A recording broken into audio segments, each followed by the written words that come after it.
शायद दुनिया में कोई ऐसा ज्ञान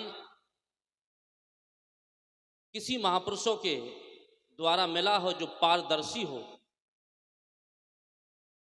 यूं तो बहुत संत गुरुजन हुए हैं, लेकिन सदगुरु कबीर की वाणी एक पारदर्शी होती है। उस वाणी के जब हमारे जीवन में उद्घाटित होता है, उनको वाणी को समझने की जब शक्ति हमारे अंदर में जागती है, तो मालूम पड़ता है कि जितना भी अंधकार, अंधविश्वास, कलह कलेश, जितनी भी बाधाएं हैं, सारी की सारी नष्ट हो जाती हैं। वो सदगुरु कबीर का ज्ञान आप और हम सबको मिला हुआ है। संत गुरुजन हम लोगों के लिए कुछ ना कुछ ऐसी चीजें देते हैं जिससे हम साधना पथ पर चल सकें, जिससे हमारा जीवन सुखमय शांतिमय हो सके, जिससे हमारे जीवन में आनंद और उत्साह भरा पूर्ण जीवन हो सके। आज इस संसार की भागदौड़ में अनेकों प्रकार से व्यक्ति ग्रसित है। चमत्कार, अंधविश्वास तो चरम सीमा पर है। जहां भी देखते हैं कुछ ना कुछ व्यक्ति को अंधविश्वास में ढकेल दिया जाता है, चमत्कार में ढकेल दिया जाता है। उन्हें सार और जो सत्य निर्णय रूपी वाणी है वो जल्दी से नहीं मिलती है। आज इस संसार में अनेकों जगह आप देखेंगे, हर 10 किलोमीटर पर, 5 किलोमीटर पर कहीं ना कोई धर्म कथाएं होती रहती हैं। कहीं ना कहीं किसी ना किसी संत का सत्संग चलता रहता है। कहीं ना कहीं यज्ञ तप होते रहते हैं। धर्म की दृष्टि से देखा जाए तो संसार में ज्ञान के लिए अनेकों पांडाल लगती हैं, लेकिन उन पांडालों से क्या हमें वास्तविक ज्ञान मिलता है? क्या वहां जाने से हमारे जो अंदर की कलमश है वो छूटता है? क्या हमारे विचारों का परिवर्तन होता है? क्या हमारा जीवन शांतिपूर्ण जीने का तरीका हमें मिलता है? आप अनेकों बड़ी बड़ी मंचों पर जाएंगे, पांडालों में जाएंगे, भगवानवाद, देववाद और अनेकों प्रकार की कथाएं आपको सुनाई जाती हैं, जिसको मनुष्य के जीवन से कोई लेना देना नहीं है। हमारी भौतिक मांग क्या है? भौतिक मांग संसार का सुख सुविधाएं हमें मिल जाएं, तो ये तो बाहरी चीजें हैं, हमें मिल जाती हैं। लेकिन वास्तविक बात है कि हमारी आंतरिक मांग क्या है? भौतिक मांगे हमें संसार से पूरी हो जाती हैं, संसार के लोग हमें पूरी करा देते हैं। जैसे जीवन हमें मिला है, इस जीवन को जीने के लिए हमें रहने के लिए मकान चाहिए, पहनने के लिए कपड़ा चाहिए, और भी संसार को जो भी चाहिए लोगों को संसार से जीवन यापन के लिए, वो सारी चीज़ें मिलती हैं। किसी ना किसी द्वारा हमें सहयोग मिल जाता है, वो चीज़ें हमें प्राप्त हो जाती हैं। लेकिन जो आंतरिक मांग है, जो हमारे हृदय की मांग है, हमारे भीतर की मांगे हैं, वो हमें जल्दी से नहीं मिल पाती। और आंतरिक मांग क्या है? जीवन में शांति, जीवन में आनंद, जीवन में उत्साह, जीवन में कल्याण के लिए इच्छा, ये हमारी आंतरिक मांगे हैं। और ये आंतरिक मांगे हमारी पूरी जल्दी से होती नहीं है। इसके लिए हमें किसी सच्चे सद्गुरु संत का सानिध्य ग्रहण करना पड़ता है। किसी सच्चे संत सद्गुरु का सानिध्य या उनकी वाणियाँ प्राप्त करने के लिए हमें लगना पड़ता है, उसके लिए जानना पड़ता है, तब जा कर के हमें ये प्राप्त होती हैं। उन्हीं में से जो हमें शांति दे सके, उत्साह दे सके, हमारे जीवन में जागरण कर सके, ऐसे ही महापुरुष के आज उपलक्ष्य में ये जन्म जयंती, उनका प्राकट्य महोत्सव मनाया जा रहा है सदगुरु कबीर का। सदगुरु कबीर ने मनुष्य को हर प्रकार से समझाया है। सदगुरु कबीर की दृष्टि में इस धरती तल पर कोई भी आदमी जो मनुष्य है, चाहे वो नर हो या नारी हो, सदगुरु कबीर की दृष्टि में कोई ऊंच और नीच नहीं होता है। ना कोई जन्म से नीचा होता है और ना ही कोई जन्म से ऊंचा होता है। सदगुरु कबीर हर प्राणी को, हर मनुष्य को उच्च दृष्टि से देखते हैं। जो इस धरती तल पर जन्म ले लिया है वो सब एक समान हैं। हमारे भौतिक व्यवहार में, हमारी नीतियों में कुछ अंतर हो सकता है, हमारे वातावरण में कुछ अंतर हो सकता है, हमारी रहनी में कुछ अंतर हो सकता है, लेकिन सबका स्वरूप सबका एक जैसा है। कोई अंतर नहीं है, कोई भेद नहीं है। ये सदगुरु कबीर की दृष्टि रही है। सदगुरु कबीर ने कभी भी इसमें विभाजन नहीं किया। किसी भी जाति धर्म को लेकर के सदगुरु कबीर ने बंटवारा नहीं किया। ये उनकी उच्चतम ज्ञान की दृष्टि है। आज के इस वैज्ञानिक युग में भी मनुष्य को मनुष्य से बांट दिया गया है। आज हर प्रकार से वैज्ञानिक जीवन है, हर प्रकार से पूरा माहौल वैज्ञानिक है, लेकिन ऐसी परिस्थिति में भी आज जिन्हें हम धर्म गुरु कहते हैं, जिन्हें हम बड़े बड़े मंच से भाषण देने वाले लोग कहते हैं, जिनकी पांडालों में हजारों लाखों की संख्या में लोग जाते हैं, वहाँ पर भी मनुष्य को ऊंच नीच का ज्ञान दिया जाता है। वहाँ पर लोगों को जाति के माध्यम से उसे हीन और श्रेष्ठ समझा जाता है। लेकिन ये हमारे महापुरुष, चाहे वो सदगुरु कबीर हों, चाहे तथागत गौतम बुद्ध हों, या संत रविदास हों, या फिर जितने भी निर्गुणी धारा के संत हैं, उन्होंने कभी भी मतभेद नहीं किया। उन्होंने हर प्रकार से हर व्यक्ति को एक समदृष्टि से देखा और उनका ज्ञान का डंका जब समदृष्टि से देखा तो पूरे भारतवर्ष में ही नहीं, पूरे विश्व में गूंजा। सदगुरु कबीर की वाणी हर तरह से लोगों के दिल और दिमाग में उतर जाती है। सदगुरु कबीर कहते हैं कि आप जिसे नीचा कहते हो, जिसे आप हीन दृष्टि से देखते हो, उसके अंदर में भी वही आत्मा बैठी हुई है, वही चेतन स्वरूप बैठा हुआ है जिसे आप ऊंची दृष्टि से देखते हो। जिसे आप पंडित कहते हो, जिसे आप बड़ा आदमी कहते हो, उसका भी पंच भौतिक शरीर है, उसका भी जीवन वैसे ही है जैसे एक छोटे व्यक्ति को आप मानते हो। सदगुरु कबीर की ये दृष्टि सदैव मनुष्य को जागृत करने वाली होती है। उन्होंने कहा, यदि आप वर्ण से ऊंचे मानते हो अपने आप को, तो ये आपकी मिथ्या मानंदी है, क्योंकि किसी को जाति और वर्ण से ऊंचा मानना ये मिथ्या है। व्यक्ति नीच और श्रेष्ठ अपने कर्मों से होता है। जिसका कर्म सदाचारी है, जिसके जीवन में सदैव प्रेम बहता है, करुणा बहती है, जिसका जीवन समानता का है, विश्व बंधुता का है, जिसके जीवन में सदैव एक दूसरे के लिए प्यार है, एक दूसरे के लिए करुणा है, वो जीवन श्रेष्ठ है।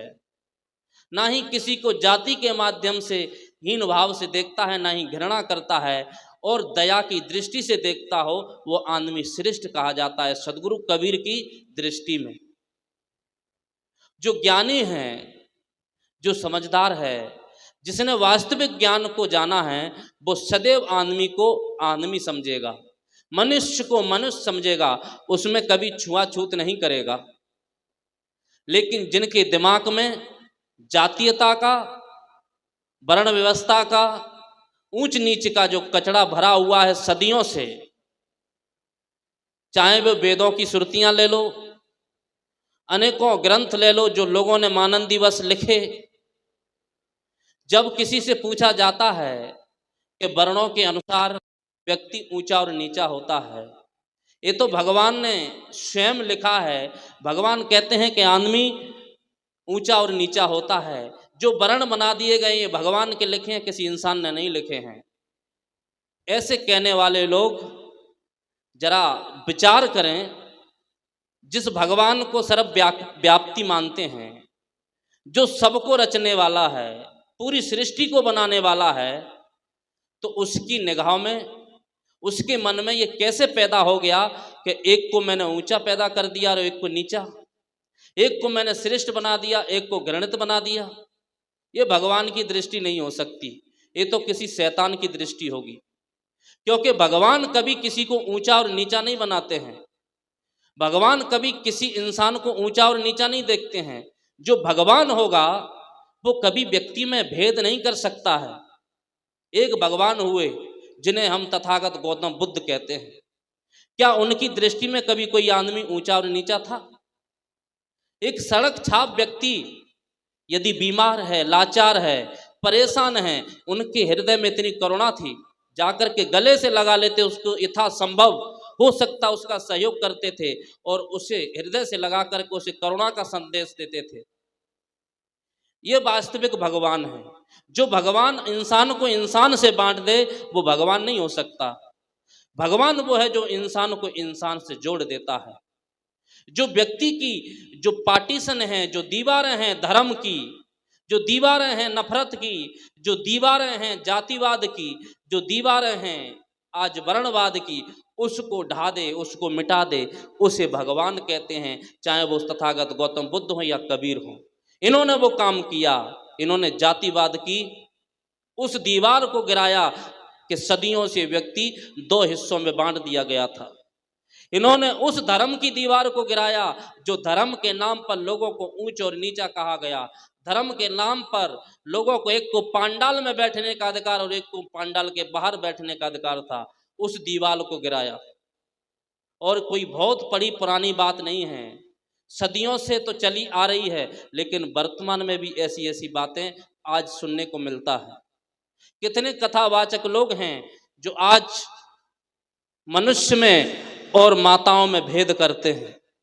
कहते हैं कि ज्ञान का अधिकारी सिर्फ ऊंची जाति का व्यक्ति हो सकता है, श्रेष्ठ जाति का व्यक्ति ज्ञान का अधिकारी है, छोटी जाति का सिर्फ सेवा करे।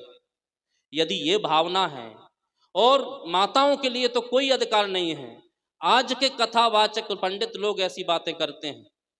उन लोगों की दृष्टि देखिए जो जननी है, जिसने स्वयं को जना है, जो बैठ करके व्यास गद्दी पर ये बोलता है कि माताओं को पांडाल में बैठने का अधिकार नहीं है, कथा करने का अधिकार नहीं है, पुस्तक पढ़ने का अधिकार नहीं है, धर्म की चर्चा करने का अधिकार नहीं है। ऐसे लोगों की आप दृष्टि देखिए, ऐसे लोगों का भाव देखिए, उनको क्या पीड़ा होनी चाहिए, उनको क्या कष्ट है कि उनको माताओं से, वर्ण व्यवस्था से ऐसी क्या चीड़ है। क्या उनको कभी ये ज्ञान नहीं हुआ? जिस माता ने उसको जन्मा, जिस नारी से वो पैदा हुआ, उसे इतनी हीन दृष्टि से देखता है, उसके लिए मन में इतनी आलोचना रखता है। और कहीं ना कहीं ये बातें आप अखबारों में, टीवी में पढ़ते होंगे, देखते होंगे। कई कथावाचक हैं जो कहते हैं कि नारी को कथा करने का कोई अधिकार नहीं है, नारी सदैव चूल्हा चाकी का ही काम करे, सेवा करे, वो ज्ञान के अधिकारी नहीं है। ऐसी नीच दृष्टि रखने वाले लोग कभी समाज के हितकारी नहीं हो सकते, कभी ज्ञान के उच्चतम श्रेणी को नहीं पा सकते। इनके अंदर में ये बेमनस्थाएं भरी हों, वो कभी लोगों को क्या शांति दे सकते हैं, कभी लोगों में क्या ज्ञान का जागरण दे सकते हैं, कभी लोगों को क्या चेता सकते हैं। आज हमको समझने की आवश्यकता है। ये सारी भ्रांतियां हमारे महापुरुषों ने जड़ से काटने का काम किया। सदगुरु कबीर ने कहा, को पुरुषा को नारी।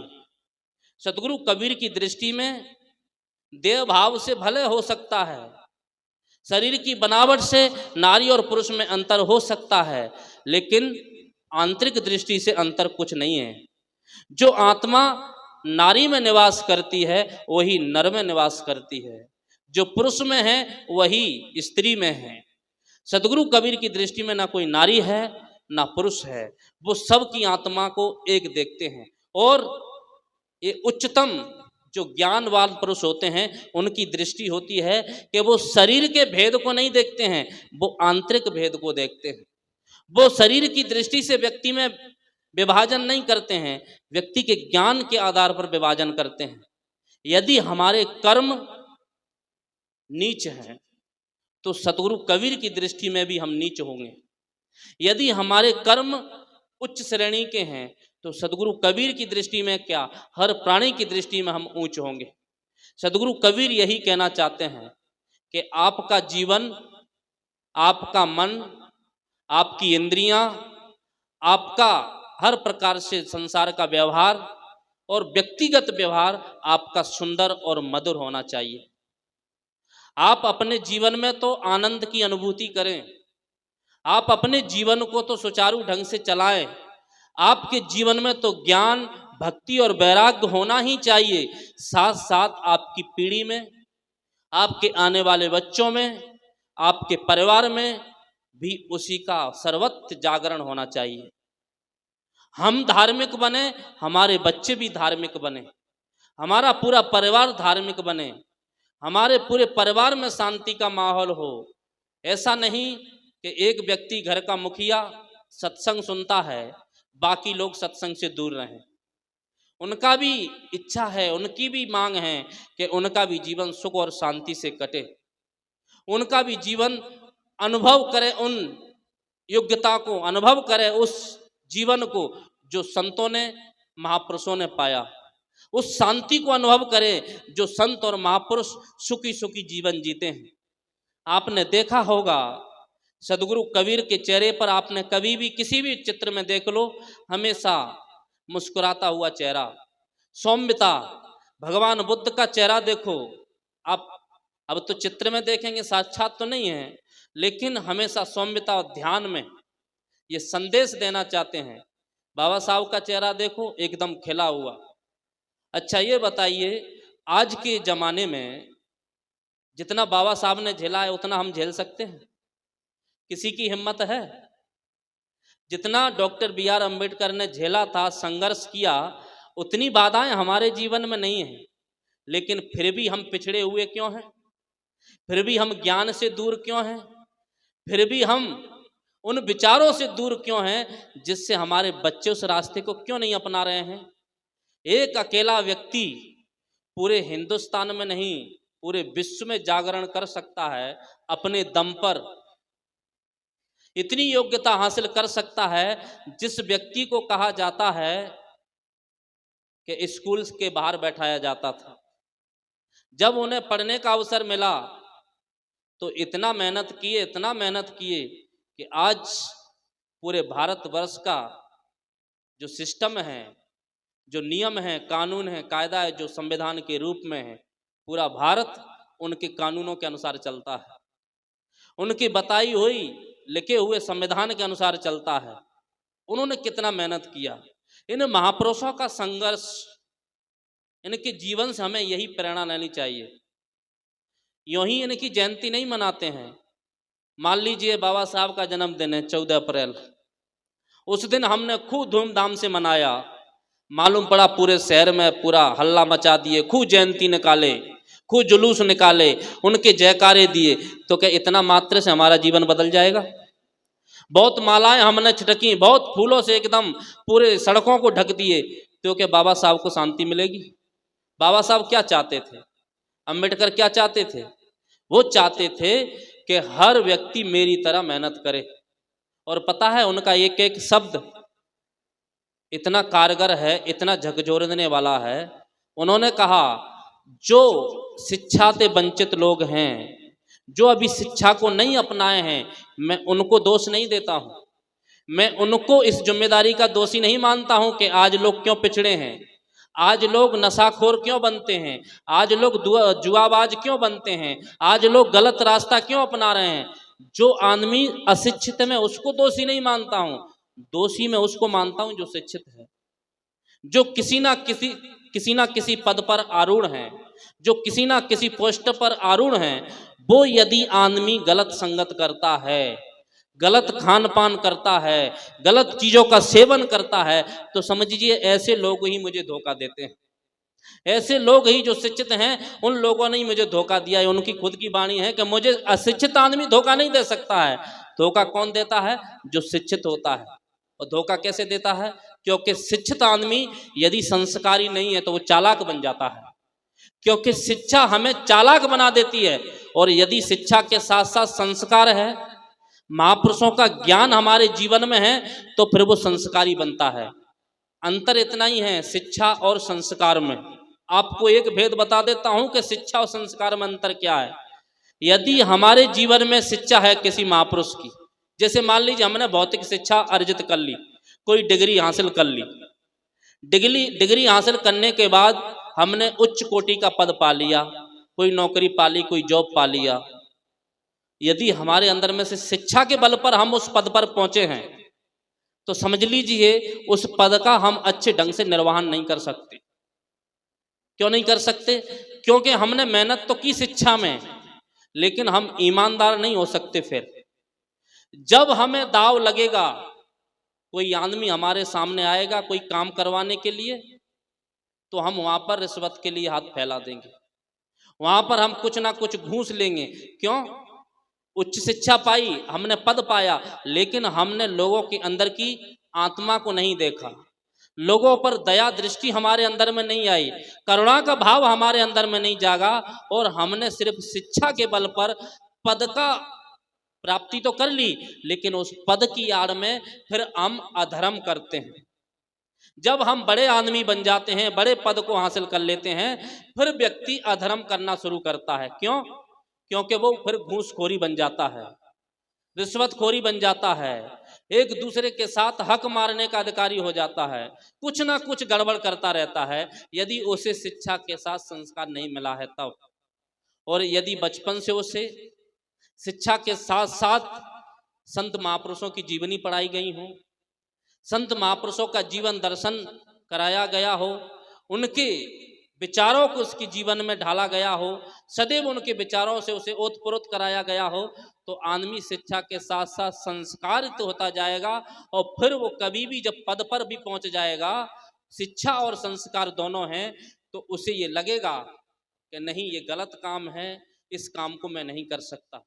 क्योंकि जब उसके अंदर में धर्म का जागरण होगा, फिर वो कभी घूसखोरी नहीं बन सकता, फिर कभी वो रिश्वत वाला नहीं बन सकता, फिर वो अपनी जिम्मेदारियों से नहीं भागेगा।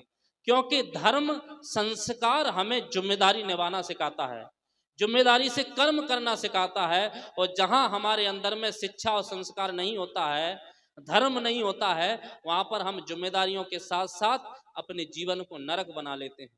जिम्मेदारियां तो निभाना कौन कहे, अपने जीवन को कुछ ना कुछ ऐसे दुर्गुणों में, ऐसे कुसंस्कारों में फंसा लेते हैं कि हमारे जीवन नरक में बन जाता है। इन महापुरुषों की दृष्टि सदैव उन व्यक्ति के उच्चतम श्रेणी का जीवन जीने पर रही है।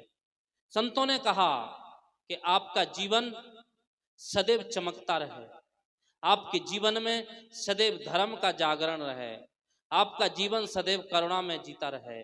आपके पास जब कोई व्यक्ति बैठे तो उसको एहसास हो कि मैं एक धर्म वाले व्यक्ति के पास बैठा हूं। जब कोई व्यक्ति आपके पास बैठे तो उसे ऐसा एहसास होना चाहिए कि मैं एक अपने स्वजन के पास बैठा हूं, एक धर्म परायण व्यक्ति के पास बैठा हूं, जिसके जीवन में करुणा है, समता है, समानता है, जिसका जीवन दया से भरा हुआ है, और आपके पास बैठने से उस व्यक्ति को सुकून मिले। ऐसा नहीं कि हमारा जीवन इतना आताताई हो जाए कि लोग बाहर के तो क्या, अपने परिवार वाले बैठना ना चाहें, अपना घर का बच्चा बैठना ना चाहे, अपनी पत्नी हमारे पास ना बैठना चाहे। ऐसा हमें जीवन नहीं बनाना है। अपना जीवन सदैव लोगों के हित के लिए लगाना है, लोगों के धर्म के लिए लगाना है। अपने आप में तो हमें शांति और सुकून से जीना ही है, लेकिन हमारे तन मन वचन से कभी भी किसी भी प्राणी को कोई कष्ट ना हो, ऐसा जीवन हमें जीना है। और यही प्रेरणा हमें सदगुरु कबीर की इस जन्म जयंती से पाना है। सदगुरु कबीर पर यदि चर्चा करें तो सदगुरु कबीर इस भारतवर्ष में बहुत ही मान विद्वान के रूप में कहो, साधना के रूप में कहो, ज्ञान का उज्जवल भविष्य और वर्तमान तीनों ही काल उनके उज्जवल रहे। सदगुरु कबीर का ज्ञान वो ज्ञान है जहाँ पर कोई भी किंचित भी कचरा टिक नहीं सकता। सदगुरु कबीर के ज्ञान में कभी भी किसी भी प्रकार का कोई लवलेश नहीं रहता है। सदगुरु कबीर कहते हैं, जो तिल माही तिल है, जो चकमक में आग, तेरा साईं तुझ में है, जाग सके तो जाग। सदगुरु कबीर ने कभी भी बाहर परमात्मा की बात नहीं की। आज हमें बाहर परमात्मा पाने के लिए, बाहर ईश्वर पाने के लिए, बाहर किसी परमात्मा ईश्वर की लोकांतर के भगवान की तपस्या करने के लिए, साधना करने के लिए, ज्ञान करने के लिए, उसको प्राप्ति के लिए व्यक्ति को साधना में लगाया जाता है। कहते हैं आपको भगवान को प्राप्त करना है तो आपको अमुक तपस्या करनी पड़ेगी। आपका जीवन का कष्ट, आपके जीवन के दुख भगवान की प्राप्ति से नष्ट होंगे। लोगों से पूछा जाता है हमारे जीवन में अनेकों कष्ट हैं, ये कैसे दूर हों? तो तथाकथित लोग कहते हैं कि जब आप भगवान की भक्ति करोगे, भगवान को प्राप्त करोगे, तो आपके जीवन भगवान दूर कर सकता है। आपके जीवन में जितने भी कष्ट हैं, जितने भी कलेश हैं, भगवान की जब तक कृपा नहीं होगी आप दुखों से नहीं बच सकते। सदगुरु कबीर कहते हैं कि भगवान की कृपा की आवश्यकता नहीं है आपके दुखों को दूर करने के लिए। सदगुरु कहते हैं कि भगवान आपके दुखों को दूर नहीं कर सकता। आप अपनी कृपा जब अपने आप पर करोगे तो आप अपने दुखों को दूर कर सकते हैं। क्या जो दुख आज हमें मिलते हैं वो भगवान की देन है? भगवान ने हमें दुख दिया है? क्या भगवान ने हमारे ऊपर आकर के दुखों का पसारा फैला दिया? जो भगवान को दोषी मानते हैं, ईश्वर को दोषी मानते हैं, ये सब फिजूल की बातें हैं। यदि हम कहीं ना कहीं अपने जीवन में दुख का अनुभव कर रहे हैं, कहीं ना कहीं हमें अपने जीवन में दुख है, तो इसका कारण स्वयं हम हैं। कहीं ना कहीं हमसे वो चूक हुई है जिसके परिणाम स्वरूप आज हमें दुख का सामना करना पड़ रहा है। या मन की कुचालों को चलते, या वाणी के चलते, या शरीर से कोई ऐसा दोष बन गया है जिसके परिणाम स्वरूप हमें कष्ट मिल रहा है। और ये कष्ट कब दूर होगा? जब हम अपने आप का विमोचन करेंगे, अपने आप का निरीक्षण करेंगे कि हमारे जीवन में कौन कौन से विकार हैं, हमारे जीवन में कौन कौन सी हमारी गलत आदतें हैं जिसके परिणाम में हमें दुख मिल रहे हैं। सदगुरु कबीर कहते हैं कि आप अपने स्वयं को जगाओ, अपनी शक्तियों को प्रकट करो। अपनी शक्तियों के बलबूते पर आप अपने दुखों को मिटा सकते हो। बाहरी कोई ईश्वर आकर के आपके दुखों को नहीं मिटा सकता है, क्योंकि बाहर से जब हमें दुख नहीं मिलता है तो बाहर से मिटाने वाला भी कोई नहीं आएगा। दुख का कारण स्वयं हम हैं, तो सुख का कारण भी हम बन सकते हैं। उसके लिए हमें सत्संग से, संतों से जुड़े रहना होगा। निरंतर हमें सत्संग की धारा में बहना होगा। ऐसा नहीं है कि कोई संत आए, जैसे मान लो स्वामी जी आए हैं आपके बीच में और आपको 2 घंटे 1 घंटे आपको सत्संग मिला, और ये 2 घंटे का सत्संग आपको सिर्फ खाली ये 2 घंटे के लिए सुखी बनाने के लिए नहीं है। संतों की वाणी से हमारा पूरा जीवन सुखमय हो जाए, ऐसा उसे अपने जीवन में उतारना चाहिए। क्या होता है, हम जब सत्संग में बैठते हैं तब हम अपने चित्त को एकाग्र कर लेते हैं, मन वाणी इंद्रियों को एकाग्र कर लेते हैं। जैसे मान लो अभी सत्संग में हम लोग बैठे हैं तो हमारे अंदर में कोई छल नहीं है, ना ही हमारे मन में किसी के प्रति बैर भाव है। किसी के मन में है अभी कोई बैर भाव? ऐसा लग रहा है कि अमुक आदमी ने मेरे को गाली दी, मुझे जाके बदला लेना है? अभी किसी के मन में नहीं होगा। उसकी दृष्टि कहाँ है? अभी सिर्फ मैं बोल रहा हूं, आप सुन रहे हैं, इतना ही आपका ध्यान और मेरा ध्यान दोनों का एक दूसरे पर केंद्रित है। किस लिए? कि मैं कुछ बोल रहा हूं उसे आप सुन रहे हैं, और आप सुन रहे हैं इसलिए मैं बोल रहा हूं। हमारा ध्यान कहाँ केंद्रित है? ज्ञान पर, सत्संग पर। अभी हमारा ध्यान किसी के साथ छल करने के लिए नहीं है, अभी किसी को धोखा देने के लिए हमारा ध्यान नहीं जा रहा है, अभी किसी को किसी भी प्रकार से आहत पहुंचाने के लिए हमारे मन में कोई विचार नहीं चल रहा है। मतलब समझिए, अभी हम समझिए स्वर्ग का वास कर रहे हैं। समझ लो अभी हम स्वर्ग में निवास कर रहे हैं। कहाँ निवास कर रहे हैं? सत्संग का मतलब स्वर्ग में निवास। स्वर्ग में निवास का मतलब क्या होता है? जहां हमारी पूरी की पूरी जो विसम्मतियां हैं, जो विसंग परिस्थिति हैं, जो गलत विचार हैं, जो गलत थॉट्स हैं, वो सारे के सारे विलीन हैं। किसी से कोई छल की चिंता नहीं है, किसी के साथ कोई दोष करने की चिंता नहीं है, किसी से बदला लेने की कोई हमारे अंदर में भावना नहीं जग रही है। अभी हम निर्मल बन करके बैठे हैं, पूर्णता से हम निर्मल हैं। समझ लीजिए, ये जीवन यदि सदैव हमारा रहे तब कितना बढ़िया हो जाएगा। ऐसा विचार यदि सदैव हमारे जीवन में रहे तब कितना बढ़िया हो जाएगा। फिर हमें कोई कष्ट हो सकता है, फिर हमें कभी कोई किसी के द्वारा कभी परेशानी हो सकती है? कभी नहीं हो सकती। यही सत्संग का बस बदलाव है। सत्संग प्रैक्टिकली हमारे जीवन में कब होता है? जब हम व्यवहार में उतरते हैं। 2 घंटा हमने सुना, लेकिन 2 घंटे के बाद जब हम संसार में उतरते हैं, व्यवहार में उतरते हैं, परिवारजनों के पास उतरते हैं, संसार के लोगों के पास उतरते हैं, वहां पर व्यवहार करते हैं, बस वहीं फिर गाड़ी गड़बड़ा जाती है। वहां जाकर के फिर वही छल, वही छेद्र, वही ईर्षा, वही मान, वही लोगों के साथ गलत वाणी का विचार, गलत वाणी बोलना, गाली गलौच करना, इस सारा का सारा लौट करके हमारे जीवन में आ जाता है। ऐसा नहीं होना चाहिए।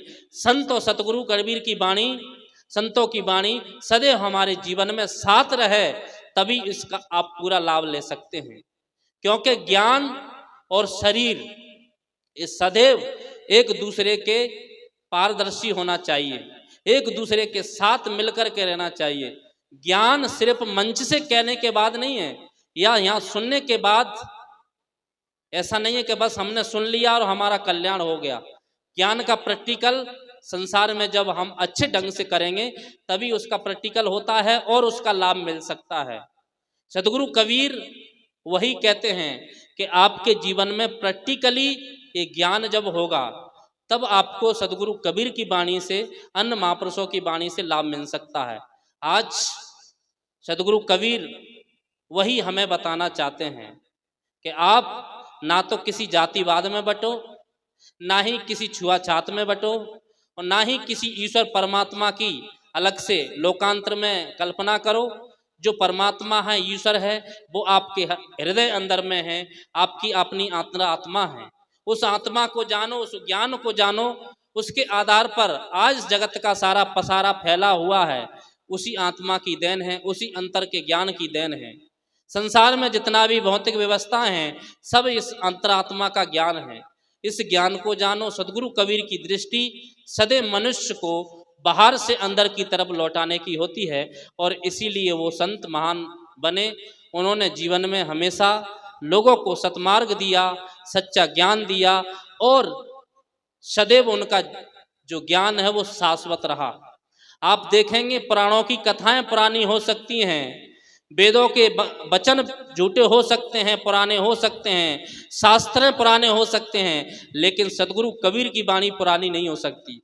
जो उन्होंने 626 वर्ष पहले बोला था वो वाणी आज भी लोगों के लिए वास्तविक ठहरती है। उन्होंने कहा कि आप यदि किसी को कष्ट देंगे तो उसके फल स्वरूप आपको कष्ट मिलेगा। यदि आप खेत में कोई ऐसा बीज बो देते हैं जिसकी आपको इच्छा नहीं है, और आप फिर कितना भी भगवान को मिलाओ, आपको फल उसी बीज का मिलेगा जो आप खेत में बोए हैं। सतगुरु कबीर ने कहा कि आप जो कर्म करेंगे वही आपके साथ है और वही आपको फल स्वरूप मिलता है। इसलिए हमारे कर्मों पर अंकुश होना चाहिए, कभी भी किसी के साथ गलत कर्म नहीं होना चाहिए। किसी ने कहा है, नेकी बदी 2 रास्ते हैं, गौर से सुन लो। तुम्हें चलना है जिस रास्ते, अपना रास्ता चुन लो। नेकी बदी 2 रास्ते हैं, गौर से सुन लो। तुम्हें चलना है जिस रास्ते, अपना रास्ता चुन लो। मगर चलने से पहले सोच लो अंजाम क्या होगा। भलाई कर भला होगा, बुराई कर बुरा होगा। हम किसी के साथ यदि भला करते हैं तो निश्चय है वो आदमी हमारे लिए भला ही करेगा, हमारे लिए कभी भी गलत नहीं कर सकता है। और यदि हमने जीवन में दूसरों के साथ गलत किए हैं, दूसरों के जीवन में कांटे कंकड़ बोए हैं, दूसरों के जीवन के लिए रोड़ा बने हैं, दूसरों के जीवन में दुख दिए हैं, तो समझ लीजिए हमारे जीवन में भी फल स्वरूप वही मिलने वाला है। इसलिए सावधान हो जाएं और अपने कर्मों पर अंकुश लगा करके सदाचार का जीवन जिएं और इन संत महापुरुषों की वाणियों से लाभ लेते हुए अपने जीवन का उद्धार करें। ये मनुष्य का जीवन हमें मिला है, ये सारे दुखों से मुक्त होने के लिए मिला है। ये जो मनुष्य का जीवन यूं ही हमें नहीं मिल गया है, इसका कुछ ना कुछ उद्देश्य होना चाहिए और उस मनुष्य जीवन का उद्देश्य है शांति। इस मनुष्य जीवन का उद्देश्य अपने आप का कल्याण। इस मनुष्य जीवन का उद्देश्य है अपने जीवन में हमेशा मुस्कुराहट, अपने चेहरे पर हमेशा खुशी, आनंद। इस जीवन का उद्देश्य है। ये जीवन मनुष्य का जीवन है जो सारे भव बंधनों से हम छूट करके अपने आप को पा सकते हैं। अन्यथा जैसे संसार के जीव दुखी हैं, यदि हम भी उसी श्रेणी में हैं तो कोई फिर फायदा नहीं है। हमें संतों से, संत महापुरुषों से, ऐसे ऐसे संत हमारे जीवन में आदर्श रहे हैं, ऐसे ऐसे संतों का मार्गदर्शन रहा है, चाहे वो तथागत गौतम बुद्ध हों, बाबा साहब हों, कबीर हों, चाहे संत रविदास हों, ज्योतिबा फुले हों, अनेकों संत महापुरुष हैं जिनका जीवन संघर्ष में रहा और उनकी इच्छा थी कि मेरे लोग, ये समाज, ये पूरे देश के लोग सदैव प्रेम और समता का जीवन जिएं और उनकी यही बलिदान है, यही उनका जीवन था कि हम हमेशा खुशी और आनंद से जीवन जिएं। तभी उन संत महापुरुषों की जयंती हमारे जीवन में लाभकारी हो सकती है और जयंती सार्वभौतिक दृष्टि से भी मनाएं और अपने जीवन में भी उसे आचरित करें, तभी हम उसका लाभ ले सकते हैं।